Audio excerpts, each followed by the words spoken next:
mattresses and whatever. And we are very pleased and very grateful to have the support of all these NGOs that are very, very responsive and very helpful. Again, talking about the NGOs, this was during the 2021 riots and the looting that we had, where there was no bread around, and we had these rigs come down from Johannesburg, again, all donated from people with kind hearts from the Gauteng area. And this was the distribution that was going on. And again, these NGOs are phenomenal, I must say.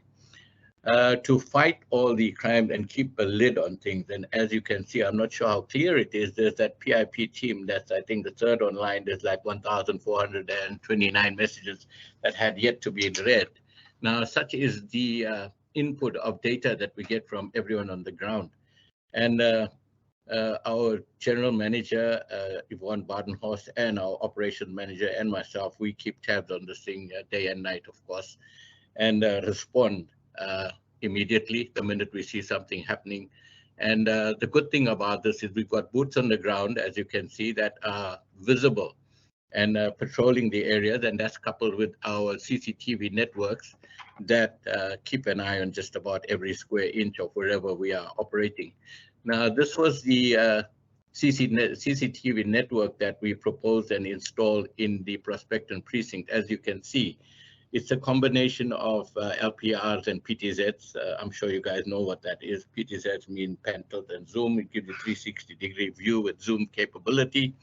The blue ones, as you can see, are the LPRs that control the main entrances and exits, because this was quite a challenge, and it's been, almost a year now that we're running it.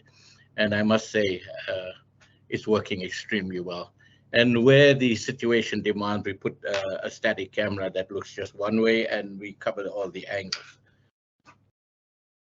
This is our control room, and it's growing phenomenally. In fact, where I'm sitting, we got moved out of our office, which is now currently the control room because of the growth.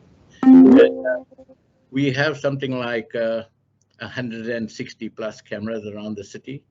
And I'm not sure why, but I think our camera network has more cameras that are functional and operative as opposed to those of the city.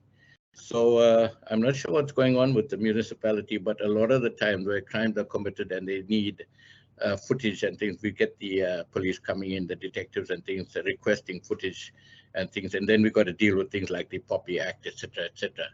Now, this is also an interesting feature that, again, because of our good relationship with the Metro Police, they have given us a dedicated team. That means Metro staff work with us. Firstly, there's 3 shifts of them. They come and sit in our control room. They are in radio contact with control room, their commanders, as well as the units on the ground. And this particular one, as you can see, they are doing a cleanup of the main street over there, where there's illegal informal traders just setting up shop on the pavement and, of course, getting in the way of everybody. Now, they have the legal authority, according to the bylaws, to confiscate any of the stuff that they find with these illegal traders without permits. Our staff, as you can see, work with them all the time. They take it to the pound, and subject to a payment of the fine, they release the goods back to them. But this works very well. This works very well insofar as the cleanup of the illegal trading, because they sell all manner of stuff. They even make fires. They sell meat. They sell braai stuff. They sell boiled mealies and stuff like that. Very dangerous, of course. But we had to get this operation introduced, and I must say it's the only thing that's keeping the pavements relatively clear.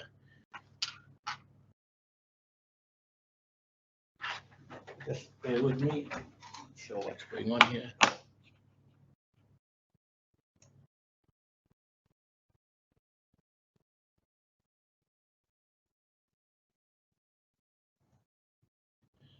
Okay, bad buildings. We also have people that go around and report all these, they call them problem buildings. But as you can see in the top left-hand corner, it's right behind the Garden Court Hotel. And I cannot for the life of me understand why these buildings are left for so long in this disgusting state. There's a lot of them, and the numbers are growing because if the situation on the ground is not conducive to people coming in and either living or renting the space, this is what happens ultimately. The homeless people move in and it becomes an absolute nightmare at the end of the day. And a lot of these buildings, it takes years legally, so I'm told, to get the people out, to get the place such that a lot of it belongs to public works, or I'm not sure which department that controls these problem buildings. Some of them are even mortgaged, so we can't touch it. And good buildings at that are lying for years like that, just abandoned and at the mercy of all and sundry. Okay, if you look to the left, that's me over there, and we work very closely with the Durban Chamber of Commerce and Industry. That was the then Safety and Justice Forum, and we are also on board many other fora with tourism and, of course, economic development and the rest of them. There's also engagement with the community. We have community outreach projects. The ones in the red caps are all those from Toyota as part of the CSI initiative. And that's Fatima, our operations manager, that was there. We were serving, I think, 150 people at one of those informal settlements. Now, also, what plays a key role here is we have these WhatsApp groups that I didn't allude to earlier that is hooked up with the police top brass right up to Massimola, General Massimola himself, nationally, that we sort of invited to these meetings to discuss critical issues like logistics and transport, the trucking forum, right, the hijacking and all that that goes on. And we have, of the WhatsApp, we have more than 52 plus groups, last I counted. And we also have a network of private security companies. So the number of chats and inputs that come in, you just got to have at least 3 or 4 people watching that thing, because there's something happening every 5 minutes, either car theft or robberies and things like that. So it's just a nightmare out there. And the thing is, you've got to be on your toes and watching this thing like 24/7. Now, this community outreach project works very well, and more and more people, in fact, even at Kwele, they've been kind enough to sponsor water where there is a disaster and things like that. So what I found is that the approach to them and the fact that we are non-profit, and they can see the good work that gets done. We report back to them on every instance, and we are getting more and more people coming on board. And as the precincts are growing, the demands on us the people wanting us to set up UIPs and SRAs in areas that adjoin or abut the existing precinct is quite phenomenal. I think currently there's more than a dozen of them that are wanting in, but for the life of us, we cannot manage that kind of workload right now. So we do help where we can with reporting and things like that, but to get actually physically involved in that is going to take a bit of doing at this stage.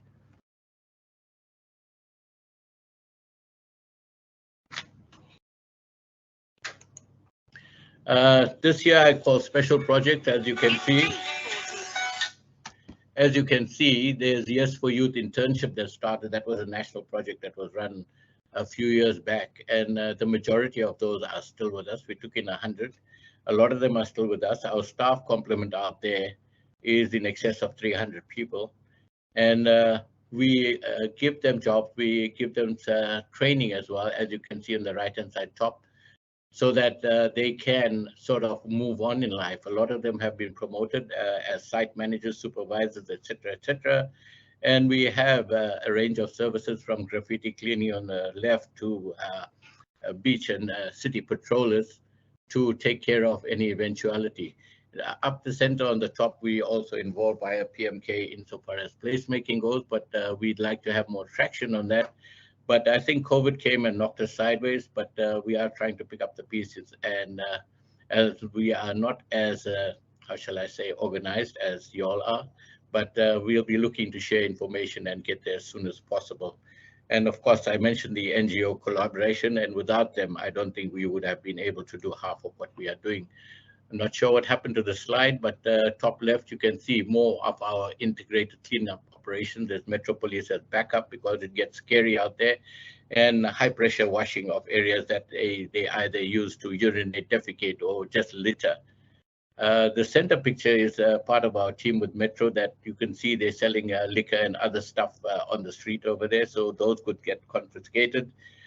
Control room, these are two of our people in the city's control room.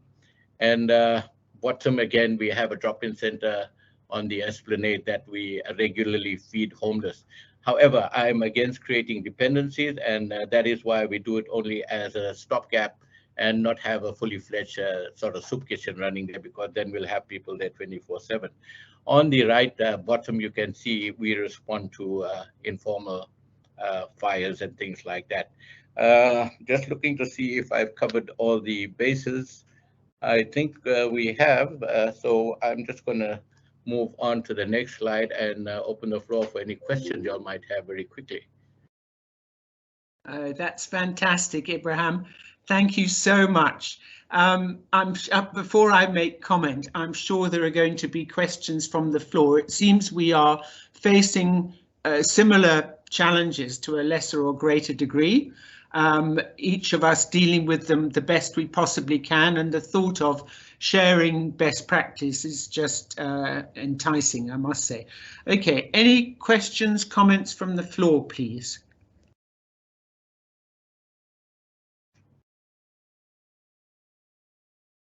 Yes, James. Hello. James is from Nelspruit, by the way, Ebrahim. Okay.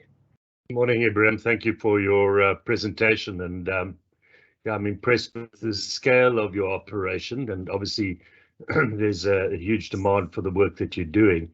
But when you mentioned you've got a staff complement of around 300, I mean, that's a very big team. So I was interested to know your funding sort of model.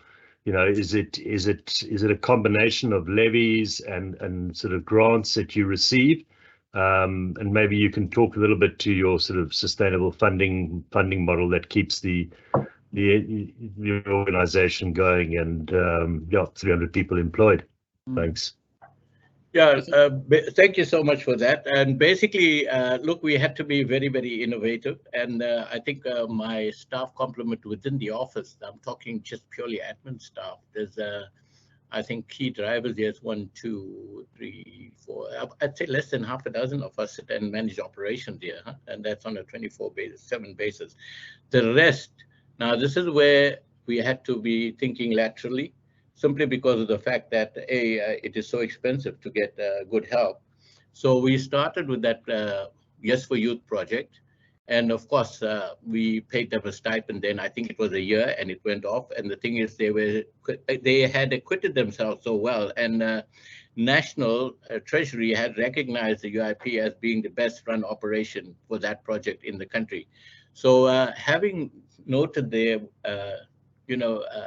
keenness in wanting to stay on, we took them on, and we paying them whatever the going rate is, and they have worked like Trojans, really. So that has saved us a lot insofar as going out and getting highly paid security staff, for that matter, which we had, and that used to cost us.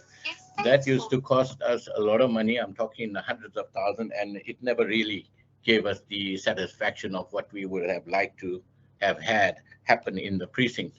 Now, with these people, we can have more of them on the ground and be able to have eyes and ears just about everywhere. And a lot of good intelligence comes in off the street, as well as from the city changers who've been there and done that and know all the shady characters around that we need to keep an eye out on. Now, coming to the funding, all we get within the precinct is, of course, the levies that the SRA ratepayers pay, and of course, the engagement with private sector.